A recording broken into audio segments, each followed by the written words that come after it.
So over the last 6 months, maybe even a year, there's a slew of new builders for WordPress coming out, which are pretty interesting. Now, I would generally tend to call these a little bit more niche product. They kind of target a more specific kind of user. Today, we're going to be taking a look at Buildarius and specifically one of their key new features they recently released. Now, I will be delving deeper into this and creating some content on it in the near future. I'm still getting my head around how it works, the kind of quirks in comparison to what I'm used to with bricks and things. So I will be releasing something on this, but I thought this feature was very useful. And if you are looking for something new and you want to have the ability to visually design inside a page builder and leverage the power of WordPress as a CMS and so on, and then deploy it as a static site, this may be quite a useful way to work. So this is sort of headless-ish, but it's not the same as using a dedicated headless tool. Let me demonstrate what I'm talking about so you get a better understanding. But even if you're not interested in jumping over to Buildarius, I think it's still worthwhile watching this video because I think these new builders are introducing interesting new features. So let's take a look at it. So this is the editor itself. It's very similar to what we're used to seeing. You can come in and insert any of your content, your typical elements, so things like headers, main sections, containers, headings, paragraphs, all those kinds of things. So I've just created a really simple site design. Now, there's a lot more cool things here, including the ability to connect this up to Claude AI and get it to actually use native functions inside the builder to create your designs. I'll link to a video on this down below. Check it out for yourself. I think it's pretty interesting. But today we're going to specifically concentrate, like I say, on pushing this so we have all the benefits of a static site: speed, security, not having to worry about updates and so on. And obviously you could develop this on a local server setup. You don't need to be online to create the site. You could use something like local, XAMPP, anything like that to create and build your site, then push it live. But let me show you how this works. So there's our page. We've created our page and we're ready. We've made some changes to it, blah, blah, blah. So what we need to do is come out of this, come into Buildarius, the section inside the dashboard. Now, you do need Pro to have this feature. There's a free version available, but you do need Pro to have this kind of deployment option. And inside here, you can see we've got deploy. So what I've got set up at the moment is I've got this set up to GitHub. Now, you could use GitHub and you can use Cloudflare. You can use both at the same time if you want to. So you could use one for version control and another one for actually pushing the site live. Lots of use cases, and more will be added into this in the near future. So hopefully we'll see more options. Now, you're not limited to this because you can also export this as a zip file, or you can use GitHub and push this over to external hosting. For this example, I'm going to show you like FlyWP, which is a kind of cloud platform that allows me to connect up to things like DigitalOcean, Vercel, and all those kinds of cool things. So to use this, you do need to have a GitHub repo set up, which, as you can see, I've got one called Buildarius, and I've input the relevant information. Again, if you want a tutorial on how to do all of this, by all means, let me know, and I'll create one to show you how to do it. It's not particularly complicated, but if you've never used GitHub and connecting things up like this to push and pull and stuff, it could be a little bit overwhelming to start off with. So if you want to know how, let me know down below. I can create some more content if enough are interested. But you can see, because my site is already connected, I've got various different folders, including an index HTML. We've got 404 HTML, and you'll notice these are HTML. They're not PHP files. Same thing goes if you come into WP content, any of these, they're all going to be HTML files. So it gives us that flexibility and speed. So once you're inside, you can see you can give it a name, choose between, in this example, GitHub and Cloudflare, drop in your personal access token, choose the repository and the branch that you're currently using. These are GitHub terms. Like I say, if you want to know more, let me know down below. Once that's done, connected, saved, you can come out of this and you can test it out, test your connection. As you can see, connected to GitHub repo, Buildarius successfully. So now the connection is configured. We can leave this alone completely. Now what we can do is we can come into releases. And this is where it starts to get quite cool, because now we can create releases.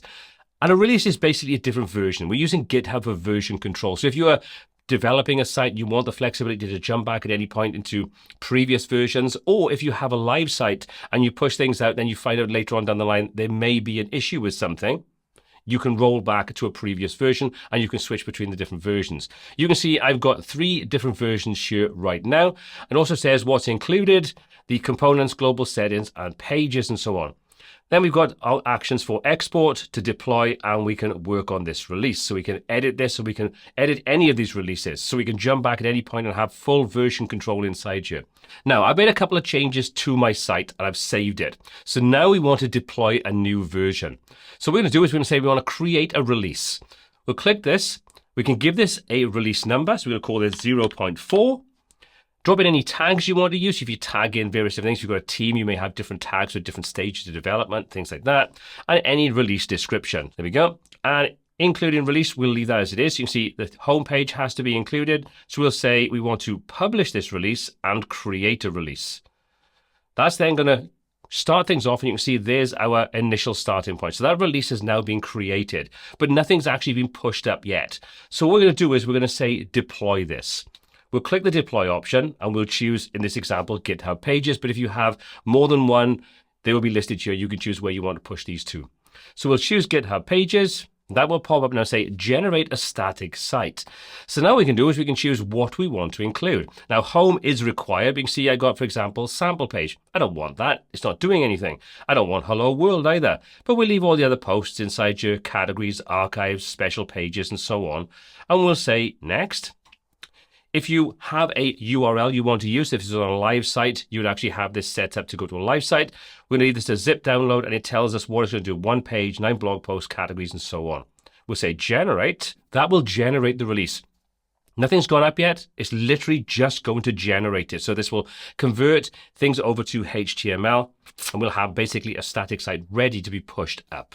While we're waiting for that to complete, let's just jump over into FlyWP. Now, I'm using this as my site sort of hosting. So even though we're pushing this up to GitHub, I've got this connected up here. And this is very, very easy to do. It depends upon what kind of service you're using. But let me just quickly show you how easy this is and how you would handle it in most use cases. So we come over to sites and we'll say create a new site. We'll select the server I've got and we'll click on continue. So now we've got different options on how we want to handle creating a new site. You can see we've got normal, instant WordPress, standard WordPress, and so on, but we're not using WordPress. We're going to be using HTML. So let's choose that option from the list. We're going to use a test domain. So we'll say, yep, that's perfectly fine. We'll click on next. Deploy from a Git repository. So now if we select that option, we'll give this a title. We'll call it Buildarius tutorial demo and we'll click on next. Now we can choose to configure the GitHub connection. So we'll choose GitHub from here. And now you input your repository, your branch, and your web directory, and then push to deploy. That's basically all there is to it. So your repository is basically what you have up here. So you can see there's my repository, PeaceMeg, Builderius. Your branch, if you've got multiple branches, and branches are basically just a way of organizing your various different content. By default, you'll have a main branch, but you can create additional branches. So if you created something different, just drop that in there. Otherwise, you're going to use main. And finally, pop in your web directory. Then you can hit next and you are good to go. I've already done that. And if we open the site up, you can see there's my Buildarius demo. So we'll open this up. Inside here, we've got this deploy now option. Because we have this connected to GitHub, we can deploy from GitHub to this domain. Now, like I say, this is a temporary domain at this point in time, but you would have a live domain when you're ready to push this live. So if we jump back over into Buildarius, you can see 31 pages, 18 assets, all being set up. Let's choose to deploy this. This will push it up to GitHub, confirm that deployment, and then we're going to leave that, go and deploy those files up to GitHub. There we go. After a couple of seconds, that's been done. Deployed to GitHub Pages successfully, and there's my link to the actual page itself. So we've deployed this to GitHub, and we could use, like say, GitHub Pages, but because we've got this set up on our own hosting, so we have full control, we're just using GitHub for versioning. We need now to deploy this on our hosting. So coming back into FlyWP, we'll hit deploy now. That's going to go over, check our connection on GitHub, look for those files, and deploy those onto our, in this case, test server setup. And after a few seconds, there's the actual page uploaded and created. It really is pretty straightforward. Now, I know this is probably quite complex if you've never done this before, but once you've got everything set up, it is a case of creating a new deployment, deploying it over to GitHub Pages or over to Cloudflare. Then if you want to use something like FlyWP to manage your hosting yourself or any other hosting provider that allows you to connect up to GitHub and deploy HTML files, you can do the same thing there. It's a step that you don't have to take, but if you want to take it, you can absolutely do it. But this is just one of those key little features that I think was worth bringing to your attention, because I think Buildarius is definitely pushing out some really interesting updates and features. And it has done over the last couple of months. This one, the ability to work with AI, which, like I say, I will connect to the video down in the description below. Check that out. It's very interesting. But as a builder, it's definitely moving forward in the right direction. And like I say, I'm looking forward to testing this out in a bit more detail. But I'll put details down below so you can check out Buildarius for yourself. Now, as always, all applicable links are in the description down below. My name is Paul C. This is WPTuts. And until next time, take care.